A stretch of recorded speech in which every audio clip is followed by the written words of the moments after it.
रेल्वेच्या क्षेत्रात मोठी क्रांती होते। देशाला आज 9वी आणि 10वी वंदे भारत ट्रेन समर्पित करताना मला आज अत्यंत आनंद होतो आहे। महाराष्ट्र के मुख्यमंत्री श्रीमान एकनाथ जी, उप मुख्यमंत्री देवेंद्र जी, भाइयों और बहनों, आज का दिन भारतीय रेल के लिए, विशेष रूप से मुंबई और महाराष्ट्र की आधुनिक कनेक्टिविटी के लिए बहुत बड़ा है। आज पहली बार एक साथ 2 वंदे भारत ट्रेनें शुरू हुई है। ये वंदे भारत ट्रेनें मुंबई और पुणे जैसे देश के आर्थिक सेंटर्स को हमारे आस्था के बड़े केंद्रों से जोड़ेंगी।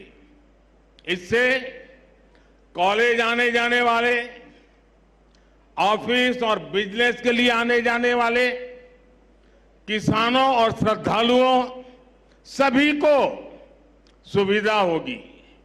ये महाराष्ट्र में पर्यटन और तीर्थ यात्रा को बहुत अधिक बढ़ावा देने वाली है।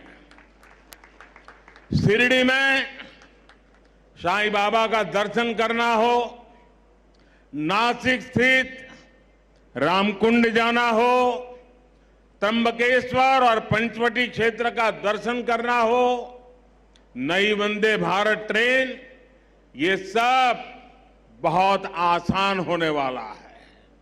इसी प्रकार मुंबई सोलापुर वंदे भारत ट्रेन से पंढरपुर के विठ्ठल रखुमाई, सोलापुर के सिद्धेश्वर मंदिर, अक्कलकोट के स्वामी समर्थ या फिर आई तुलजा भवानी के दर्शन अब सबके लिए और सुलभ हो जाएंगे।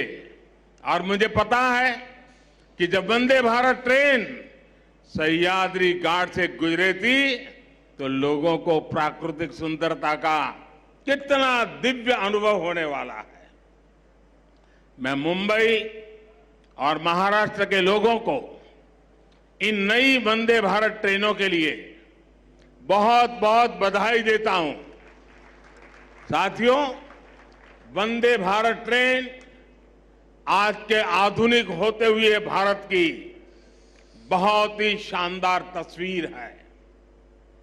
ये भारत की स्पीड, भारत के स्केल दोनों का प्रतिबिंब है। आप देख रहे हैं कि कितनी तेजी से देश वंदे भारत ट्रेन लॉन्च कर रहा है। अभी तक 10 ऐसी ट्रेनें देश भर में चलनी शुरू हो चुकी है।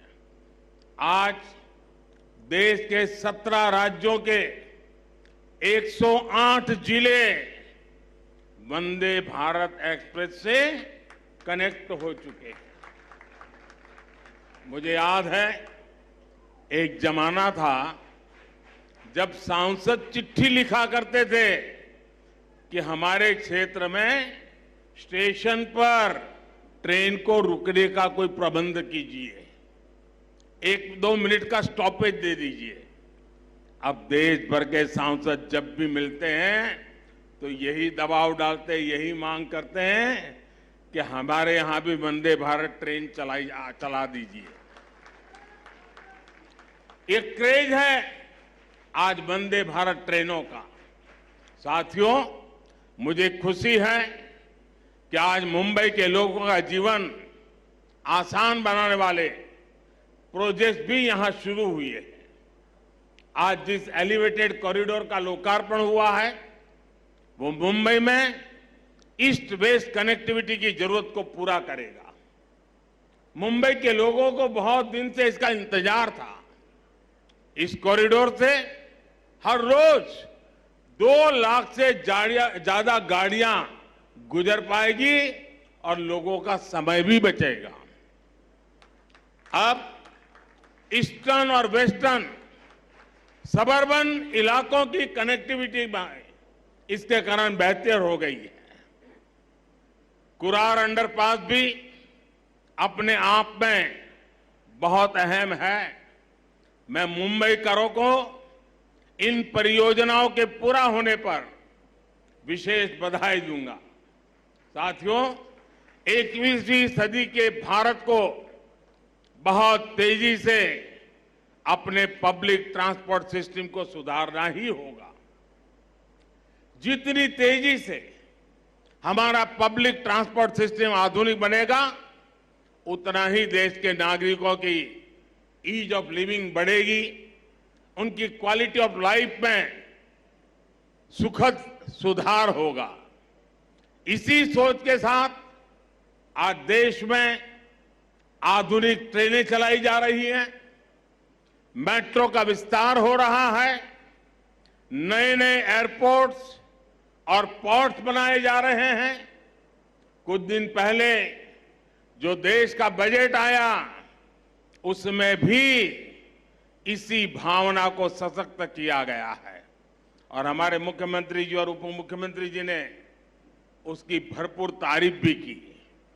भारत के इतिहास में पहली बार 10 लाख करोड़ रुपए सिर्फ इंफ्रास्ट्रक्चर के विकास के लिए रखे गए हैं। ये 9 साल की तुलना में 5 गुना ज्यादा है। इसमें भी रेलवे का हिस्सा लगभग 2.5 लाख करोड़ रुपए का है। महाराष्ट्र के लिए भी रेल बजट में ऐतिहासिक वृद्धि हुई है। मुझे विश्वास है कि डबल इंजन सरकार के डबल प्रयासों से महाराष्ट्र में कनेक्टिविटी और तेजी से आधुनिक बनेगी। साथियों, इंफ्रास्ट्रक्चर पर निवेश किया गया हर रुपया नए रोजगार की संभावनाएं बनाता है। इस पे जो सीमेंट लगता है, बालू लगता है, लोहा लगता है, निर्माण में मशीनें लगती हैं, इनसे जुड़ी हर इंडस्ट्री को बल मिलता है। इससे बिजनेस करने वाले मिडिल क्लास को भी लाभ होता है, गरीब को रोजगार मिलता है। इससे इंजीनियरों को रोजगार मिलता है, श्रमिकों को रोजगार मिलता है।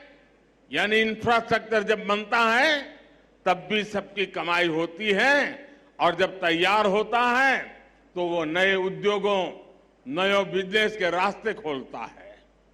भाइयों और बहनों, इस बार के बजट में मध्यम वर्ग को कैसे मजबूती दी गई है, इस बारे में मैं मुंबई के लोगों को विशेष तौर पर बताना चाहता हूं।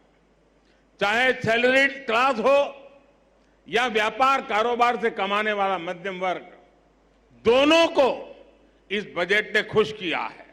भाजपा सरकार ने पहले 5 लाख रुपए तक की कमाई पर टैक्स में छूट दी और इस बजट में इसे 7 लाख रुपए तक पहुंचा दिया है। अब ये युवा साथी जिनकी नई नई नौकरी लगी है, जिनकी मासिक आय 60-65 हजार रुपए तक की है, वे अब ज्यादा निवेश कर पाएंगे। गरीब और मध्यम वर्ग के हित में काम करने वाली सरकार ऐसे ही निर्णय लेती है। साथियों, मुझे पूरा विश्वास है कि सबका विकास से सबका प्रयास की भावना को सशक्त करने वाला ये बजट हर परिवार को ताकत देगा, हम सभी को विकसित भारत के निर्माण के लिए अधिक प्रोत्साहित करेगा। फिर एक बार मुंबई सहित पूरे महाराष्ट्र को बजट और नई ट्रेनों के लिए बहुत बहुत बधाई देता हूं, बहुत बहुत शुभकामनाएं देता हूं। आप सबका धन्यवाद।